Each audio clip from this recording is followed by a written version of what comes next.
So finally you made up your mind and bought a Mac for yourself. Congratulations. Now if you're feeling overwhelmed, thinking that it would be too hard switching from Windows to Mac, well, after watching this video, it would be an easy job for you. Let's start. So what you're going to do is look at Windows and Mac settings side by side so that it's easy for you to relate and remember. So let's start with Control Panel.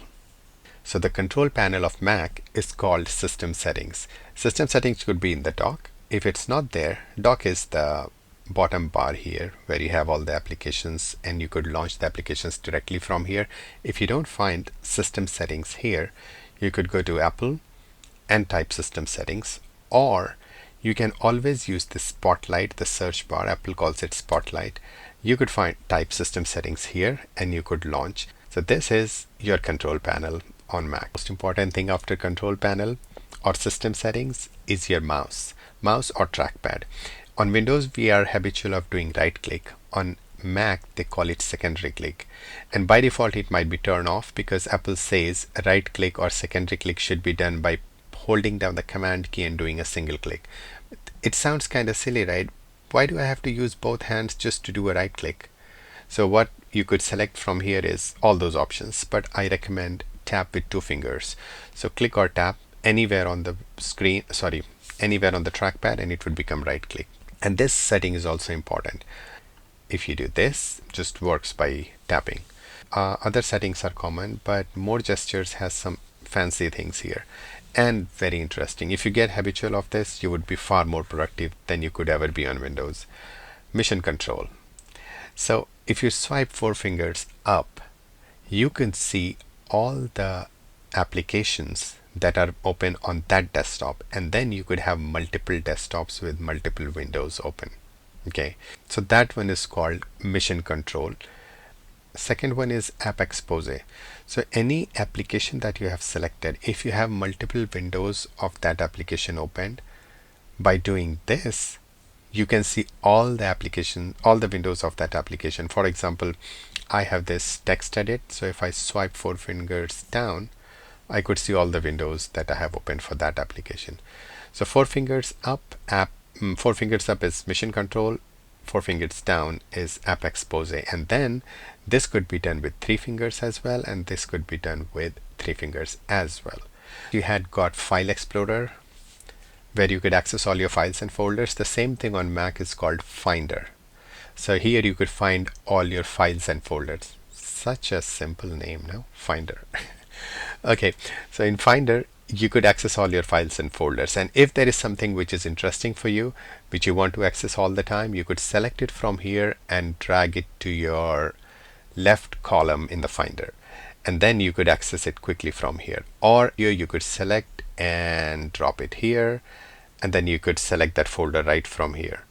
And also, if you right click, you can make all those setting changes. If you don't want it right here, just select it. Oops, let's try again.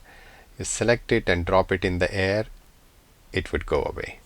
Okay, now let's talk about searching. So if you have to search any file and folder on Mac, you use Spotlight. This is really robust. It does great search. So if you click on it or you press Command space on your keyboard, it opens the search window, which you could drag and move wherever you want, and it does a lot more. For example, you could ask it to 100 feet to centimeter. It does this as well. You could convert currency 100 USD to, I don't know, INR. So it does this as well. And let's try to find a file, for example, icon file. So first one is internet search, and then if you go down, it would search files that has icon in its name, but it also searches files which has icon text inside the body of the file. So that is an extensive search. So try to use it, and if you want to access the file which you saw in the result, you could just click on it, or if you command click on it, it would open the file in its location. It would show the file in its original location, and then you could see if it's the file that you want, and then you could open it. Finder settings. So I'll try to compare with the Windows File Explorer because both things are same. So you have habit of seeing the location of the file or the folders where you are working. This thing could be enabled. This thing shows here on Mac, and this could be enabled or disabled using View, Show Path Bar. So hide or show path bar. So always keep it turned on so that you know in which folder you are working. Then next is View, Hide Toolbar. So the top icons that you see here are gone. Let's enable it back. So these things. Also you see there is a view option, large icon, medium icon, small icon, list. All these things can be done from here. But there are only 4 settings, and further customizations can be done by Command J, or you could come to View and Show View Options. So depending on which setting you are in, which view you are in, icon, list, column, you would see the settings related to that. So for example, right now I am in column. I could make the changes of the icon size, big or small. Just know that if you make it too big, of course it makes it easy for you to see, but then it uses a lot of processor. Well, not a lot of, but it uses little bit of extra resources. Okay, apart from that, there are more settings. If you go to Finder, settings, you have a lot more. So here, if you want to see the file name extensions under advanced, if you want to see the file name extensions or the file extensions, you could enable it. Then it would show, okay, this is .mov file, this is MP4 file or .txt file, just like you see in Windows. Those things can be enabled or disabled by this button. And then in sidebar, which is this, if you want to some icons to be disabled or hidden, you could remove the checkbox and it would go away. And then in general, whenever you open a new Finder window, you could select which folder should it open. In my case, I always want my desktop to be opened. Probably I just have habit, nothing else. So you could select whatever you want based on what you have been seeing on Windows. So that's it about Finder. There's a lot more, but probably we could discuss Finder in separate video. Next one is called Quick Look. If you select a file, hit a space bar, you could see the contents inside the file. This is so cool. That means you don't need to launch the application to see the file. And this works on Word, Excel, PDF, PowerPoint. It just works with everything. Even with movies, you could see the contents without launching the application. And if you're searching a file, you just use spacebar, you navigate, and when you find the correct file, then you click on Open with Excel or whatever application it opens with, and it would open. Or you could just do Command O, then it would open the file. But you don't really need to open the application every time. Just use spacebar to get a sneak peek. Okay, one of the most used feature on Windows is Control-C, Control-V. On Mac, the Control key is replaced by Command. So all things that you did for copy, paste, and moving stuffs, those can be done with Command. Though the Control key is there, but it has some other features. Now remember, you could copy and paste and cut and paste the contents of a file, but if you want to cut the file itself, like if you want to take the file from here and paste it in some other location, you won't be able to do it. Because on Mac, Control X on the file does not work. But yes, you could select it and do Command C and Command V, which means you could copy and paste the file, but you can't cut and paste the file. You should be dragging and dropping. Okay, and the cool thing about drag and drop is like this. You come here, you could even use this arrow to go to the next folder to drag and drop, or you could just hover or come on top of a folder and just wait, and you could drag and drop in that location. Or you go back here and you could drag and drop. Okay, or here just wait for 3 seconds, drag and drop. And this 3 seconds is also customizable. We could do more and less depending on your requirement. But on Mac, to move the file, you could do copy and paste, but not cut and paste or drag and drop. That's it. In Windows, when you launch an application, for example, Notepad. So yes, I'm running Windows and Mac side by side. There is an application called Parallels. The license is around $110 for 1 year. So using this application, you could run Windows and Mac applications side by side without any issues. It's so cool. But this topic is about something else. If I launch an application in Windows, its menu stays inside the application window itself. And on Mac, if I quit the Windows guy, on Mac, this is Mac side. So if I select Google Chrome, you see the Google Chrome menu is outside. If I select Edge, the setting changed to Edge. and here the menu changed to Safari. So if I click on Google Chrome, you see the menu is outside here.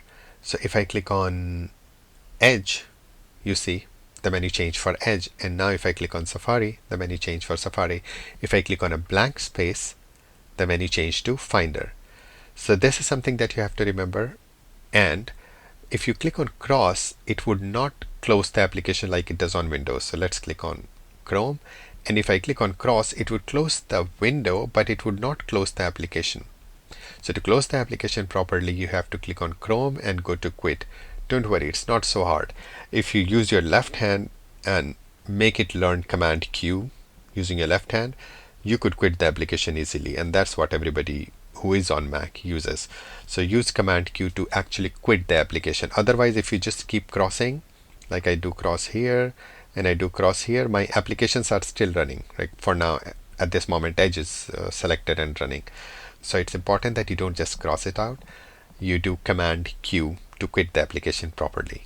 Getting more information about your Mac. So you remember on Windows, you used to go to System and then you could see all the settings related to your system. And it shows the name of the computer, all the settings and everything. The same thing could be done on Mac using Apple about this Mac. So this shows you a little bit of information. Now if you want to see more, you click on More Info. And then you click on System Report. And then you could see everything about the machine. Serial number, hardware, software, network, everything. So resizing the window. Now this one is different from Windows, and slowly you will get used to it. There are many ways to resize the windows, but I'll cover few of those. So if you are here and you want to make it full size, full screen, you could expand, but as soon as you expand with this green button, it goes to a full screen view and there won't be any other application. It's just this application. Let's have a look at it. Now there won't be any other application. It opens in full view. So this maximize is not the maximize what you see in Windows. So you exit this. If you want to make it full size, what you could do is you drag it here and just leave it. So as soon as you drag it to a corner, it knows, okay, now I have to expand. So you just drag it, like swipe it out to a corner, and then it would cover the entire screen. So if your window is this size and you just want to expand right side, you select this and double click on it. If you want to select this side only, you just double click here. Okay, so this is pretty cool depending on which side you want to expand it. And of course you can drag as well. That thing still works, but there are some shortcuts, and once you start to use, you would get habitual of it and you won't miss your windows, I promise. And you remember in Windows you had this taskbar. So if you do Control Alt Delete, it opens the taskbar. Here you have Command Option Escape, or you don't have to remember the shortcut. You can click on the Apple menu and you click on Force Quit, and then you could select an application and force quit. That is something very interesting that no one talks about. Is you select an application, and you could click on force quit, it would force quit. But if you select Finder, you don't see the force quit. That means Finder cannot quit. All you could do is relaunch. If you have some kind of problem, you cannot see the options or the icons in Finder, you could relaunch it, but you could never quit the Finder because it always runs. This is something interesting and you need to know. Last topic. You see the small dot at the bottom of the icons. That means that application is open somewhere. So this is something very interesting. If there is an application that you know that you don't need and you're not using, make sure that you right click on it and quit, or click on that application, do Command Q. Anything would work. But Finder, you can never quit, and the light would always, or this dot would always be there. So that's about Finder. That's about quitting the application. Well, I think that's it for today. There are 100 more shortcuts, tricks and tips that we can talk about, but that would be too much in one video. So let's cover it slowly as we go along. Have fun, enjoy your new Mac.